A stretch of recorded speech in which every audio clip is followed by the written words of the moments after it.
Hello everyone, welcome to my channel Samantha vlogs. ఎలా ఉన్నారు? అందరు బాగున్నారా? మేమైతే చాలా బాగున్నామండి. ఈరోజు మెత్తల కర్రీ చూపించబోతున్నాను. దానికోసం మెత్తలను అయితే బాగా క్లీన్ చేసుకొని వాటర్లో నానబెట్టేసుకున్నాను అనమాట. వాటర్ నానబెట్టి వేసుకోవడం వల్ల పైన ఉన్న డస్ట్ అంతా క్లీన్ అవుతుంది. క్లీన్ అయిపోయాక మనం ఒక బాండిల్ పెట్టుకొని అందులో ఆయిల్ వేసుకొని మెత్తలను అంతా బాగా ఫ్రై చేసుకుందామండి. ఎందుకంటే నీసు వాసన కూడా రాదు, చాలా బాగుంటుంది టేస్ట్ కూడా. ఫ్రై అయిపోయాక పక్కన ఇంకొక బాండిల్ పెట్టుకొని అందులో ఆయిల్ వేసుకొని తరిగి పెట్టుకున్నటువంటి పచ్చిమిర్చి ఇంకా ఆనియన్ ముక్కలు వేసుకున్నాను. కొద్దిగా లైట్గా ఫ్రై అయ్యాక ఇప్పుడు ఇందులోనే 1.5 స్పూన్ వరకు మనము అల్లం వెల్లుల్లి పేస్ట్ని యాడ్ చేసుకుందాము.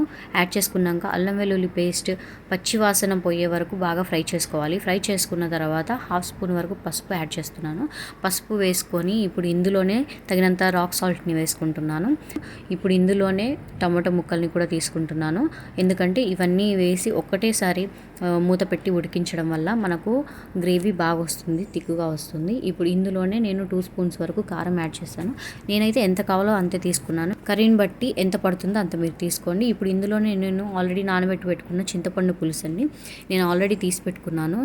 ఇప్పుడు ఈ రసాన్ని అంతా దీంట్లో యాడ్ చేసుకుందాము. యాడ్ చేసుకోవడం వల్ల కూర టేస్ట్ బాగా కుదురుతుంది, కర్రీకి పులుసు అనేది కరెక్ట్ పడుతుంది. కాబట్టి ఇప్పుడు ఇదంతా బాగా ఉడికిపోయింది కదండి.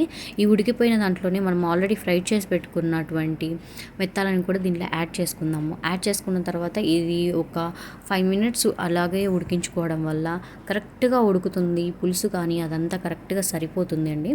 ఇంకా నేనేం మసాలా ఏమీ యాడ్ చేయట్లేదు. చూసారు కదా, కర్రీ అయితే దగ్గర పడిపోయింది. ఇంకో 2 మినిట్స్ మూత పెట్టి ఉడికించుకున్నాను.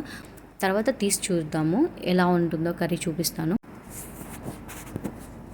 ఇప్పుడు చూడండి, కర్రీ మొత్తం దగ్గరికి అయిపోయిందండి, కరెక్ట్గా పట్టేసింది. ఇప్పుడు ఇందులో ఫైనల్గా మనము కొత్తిమీరతో ఫైనల్ టచ్ ఇచ్చుకుంటే అయిపోయిందండి మెత్తల కర్రీ. ఇలా సింపుల్గా మెత్తల కర్రీ చాలా ఈజీగా అయిపోతుంది. కూడా ట్రై చేయండి. మీకు కానీ నచ్చినట్టయితే లైక్ చేయండి, షేర్ చేయండి, సబ్స్క్రైబ్ చేయండి. Samantha vlogs. Thank you for watching.